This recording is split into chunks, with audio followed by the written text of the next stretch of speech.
Radio Lime News Update. നമസ്കാരം, live news അപ്ഡേറ്റ്സിലേക്ക് സ്വാഗതം. വാർത്തകളുമായി ഞാൻ നിപിൻ.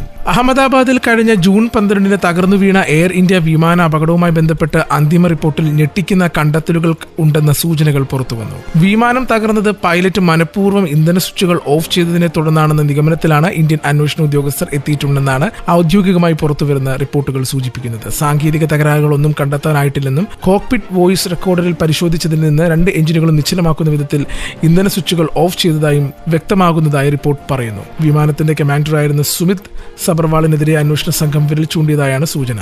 അപകടത്തിൽ 260-ലധികം പേർ കൊല്ലപ്പെട്ടിരുന്നു. അഹമ്മദാബാദിൽ നിന്നും ലണ്ടനിലേക്ക് പുറപ്പെട്ട വിമാനം പറന്നുവരുന്ന ഉടൻ തന്നെ ഒരു താമസ മേഖലയിൽ കെട്ടിടത്തിന് മുകളിലേക്ക് തകർന്നു വീണായിരുന്നു ദുരന്തം. ഇന്ത്യയുടെ വ്യോമയാന സുരക്ഷാ നിലവാരം പുനഃപരിശോധിക്കണമെന്ന US ഏജൻസികളുടെ മുന്നറിയിപ്പിനെ തുടർന്നാണ് മനുഷ്യസഹജമായ പിഴവ് അംഗീകരിക്കാൻ തയ്യാറായെന്നതുമാണ് വിദേശ മാധ്യമങ്ങളുടെ അവകാശവാദം. മാഞ്ചസ്റ്റർ റോയൽ ഓൾഡ്ഹാം ഹോസ്പിറ്റലിൽ ഡ്യൂട്ടിക്കിടെ മലയാളി നഴ്സ് അച്ചാമ ചെറിയാനെ ക്രൂരമായി ആക്രമിച്ച കേസിൽ പ്രതിക്ക് 28 വർഷത്തെ തടവ് ശിക്ഷ വിധിച്ചു. റോമോൺ ഹക്ക് എന്ന 38-കാരനാണ് മാഞ്ചസ്റ്ററിലെ മിൻഷുൽ സ്ട്രീറ്റ് ക്രൗൺ കോടതി ശിക്ഷ വിധിച്ചത്. ശിക്ഷയിൽ 22 വർഷം കർശന ജയിൽവാസവും തുടർന്ന് 6 വർഷത്തെ നിരീക്ഷണവും ഉൾപ്പെടുന്നു. ഇതിന് ആസൂത്രിതമായ കൊലപാതക ശ്രമമാണെന്ന് കോടതി വിലയിരുത്തി. ആരോഗ്യ പ്രവർത്തകരുടെ സുരക്ഷയിൽ വിട്ടുവീഴ്ച ഉണ്ടാകില്ലെന്ന കർശന മുന്നറിയിപ്പും കോടതി നൽകി. കഴിഞ്ഞ വർഷം ജനുവരിയിൽ നടന്ന സംഭവത്തിൽ മാനസികാരോഗ്യ നിയമപ്രകാരം ആശുപത്രിയിൽ പ്രവേശിപ്പിക്കപ്പെട്ടിരുന്ന ഹക്ക് മദ്യലഹരിക്ക് അടിമയായിരുന്നു. NHS നഴ്സിംഗ് മേഖലയിലെ കരിയർ പുരോഗതിക്ക് വഴിയൊരുക്കുന്ന നിർണായക നടപടികളുമായി ലേബർ സർക്കാർ രംഗത്ത്. റോയൽ കോളേജ് ഓഫ് നഴ്സിംഗ് മാസങ്ങളായി ഉയർത്തിയ ആവശ്യങ്ങൾക്കും സമ്മർദ്ദത്തിനും പിന്നാലെ ആരോഗ്യ സാമൂഹിക പരിചരണ സെക്രട്ടറി വെസ്റ്റ് ട്രീറ്റിംഗ് നഴ്സുമായി പുതിയ പാക്കേജ് പ്രഖ്യാപിച്ചു. നഴ്സുമാർക്ക് ചുമതലകൾക്ക് അനുസൃതമായ ശമ്പളം ഉറപ്പാക്കുക, വ്യക്തമായ കരിയർ പാത രൂപപ്പെടുത്തുക, കൂടുതൽ പ്രൊഫഷണൽ പിന്തുണ നൽകുക എന്നിവയാണ് പദ്ധതിയുടെ ലക്ഷ്യം.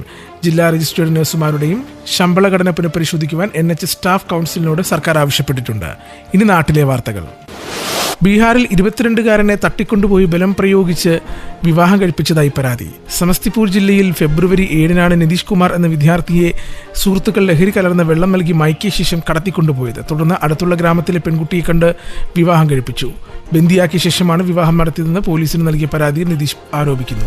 നിതീഷ് കുമാറിന്റെ വിവാഹത്തിന്റെയും തടവിൽ പാർപ്പിച്ചിരിക്കുന്നതിന്റെയും വീഡിയോ സുഹൃത്തുക്കൾ പ്രചരിപ്പിച്ചിരുന്നു. വിവാഹത്തിന് ശേഷവും 2 ദിവസം പൂട്ടിയിട്ടു. ഒടുവിൽ ബോധം വന്ന് നിലവിളിച്ചപ്പോൾ പെൺകുട്ടിയുടെ വീട്ടുകാർ വീഡിയോ കാണിച്ച് ഭീഷണിപ്പെടുത്തി. അതേസമയം മകനെ കാണുന്നില്ലെന്ന കാട്ടി നിതീഷിന്റെ കുടുംബം പരാതി നൽകിയിരുന്നു. പോലീസ് അന്വേഷണത്തിലാണ് നിതീഷ് അവിടെ നിന്നും രക്ഷപ്പെട്ടത്. സംഭവത്തിൽ പോലീസ് ആരെയും ഇതുവരെയും അറസ്റ്റ് ചെയ്തിട്ടില്ല. വിവാഹബന്ധം വേർപെടുത്തിയ യുവതി ഭർത്താവിന് നഷ്ടപരിഹാരമായി 10 ലക്ഷം രൂപ നൽകുവാൻ കുടുംബ കോടതി ഉത്തരവ്. മുസ്ലിം നിയമപ്രകാരം ഗുൽആത്ത് ചെയ്ത് വിവാഹബന്ധം വേർപെടുത്തിയ ഭാര്യയാണ് ഭർത്താവിന് നഷ്ടപരിഹാരം നൽകേണ്ടത്. വിവാഹ സമയത്ത് ഭർത്താവ് നൽകിയ സ്വർണ്ണാഭരണങ്ങളോ അല്ലെങ്കിൽ അതിന്റെ വിലയോ തിരിച്ചു നൽകണമെന്നും കണ്ണൂർ കുടുംബ കോടതി ജഡ്ജി RL ബൈജു ഉത്തരവിട്ടു. മഹർ ഉൾപ്പെടെ 75.524 ഗ്രാം സ്വർണമോ അല്ലെങ്കിൽ 7,22,212 രൂപയോ നൽകണമെന്നാണ് ഉത്തരവ്. എയിംസ് 2026 വരുമെന്ന് താൻ പറഞ്ഞിട്ടില്ലെന്നും തങ്ങൾക്ക് ഇനിയും സമയമുണ്ടെന്നും കേന്ദ്രമന്ത്രി സുരേഷ് ഗോപി. ആലപ്പുഴയിൽ എയിംസ് വരണമെന്ന് 2016 മുതലുള്ള തന്റെ നിലപാടാണ്. അവിടെ സ്ഥലം തന്നില്ലെങ്കിൽ തൃശൂരിൽ വരും. താൻ പ്രധാനമന്ത്രിയോ ആരോഗ്യമന്ത്രിയോ അല്ല, അടുത്ത സർക്കാർ സ്ഥലം ഏറ്റെടുത്തു തരട്ടെ. ഇപ്പോൾ സജ്ജമായാൽ 2027-ലോ 28-ലോ എയിംസ് വരും. അതിനനുയോജ്യമായ കൃത്യമായ മാർഗനിർദ്ദേശങ്ങൾ പാലിക്കുവാൻ സാധിക്കുന്ന 4 സ്ഥലങ്ങളെങ്കിലും നിർദ്ദേശിക്കണം. അല്ലാതെ എയിംസിനു വേണ്ടി ഒന്നും ചെയ്യാതിരുന്നാൽ എയിംസ് വരുമോ എന്നും സുരേഷ് ഗോപി മാധ്യമങ്ങളോട് ചോദിച്ചു. ഇനി കായിക വാർത്തകൾ.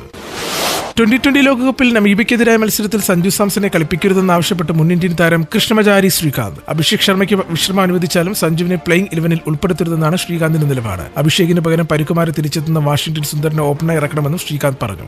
ഞാനായിരുന്നു ക്യാപ്റ്റനെങ്കിൽ മറ്റൊരു തരത്തിൽ ചിന്തിക്കുമായിരുന്നു. സഞ്ജു ഫോം ഔട്ടാണ്. പരിക്കുമാറി തിരിച്ചു വരുന്ന വാഷിംഗ്ടൺ സുന്ദറിനെ ഞാൻ ഓപ്പണറാക്കും. പാകിസ്ഥാനെതിരായ മത്സരത്തിൽ വാഷിംഗ്ടൺ സുന്ദർ ഫിറ്റായിരിക്കണം. പാകിസ്ഥാനെതിരായ പോരാട്ടത്തിൽ അഭിഷേക് ശർമ്മ ടീമിലേക്ക് തിരിച്ചെത്തുമ്പോൾ വാഷിംഗ്ടൺ സുന്ദറിനെ 8ാം സ്ഥാനത്തേക്ക് ഉപയോഗിക്കാം. ഓൾറൗണ്ടർ വരുമ്പോൾ റിങ്കു സിംഗിനെ പുറത്തിരുത്തണം. ശ്രീകാന്ത് യൂട്യൂബ് ചാനലിലെ വീഡിയോയിലാണ് ഇങ്ങനെ പ്രതികരിച്ചത്.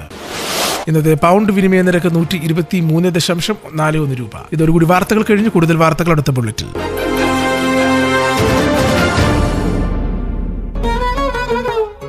കൂടുതൽ വാർത്തകൾക്കും വിശേഷങ്ങൾക്കുമായി റേഡിയോ ലൈം ആപ്പ് ഡൗൺലോഡ് ചെയ്യൂ. പ്ലേ സ്റ്റോറിൽ നിന്നും ആപ്പ് സ്റ്റോറിൽ നിന്നും. Radio Lime.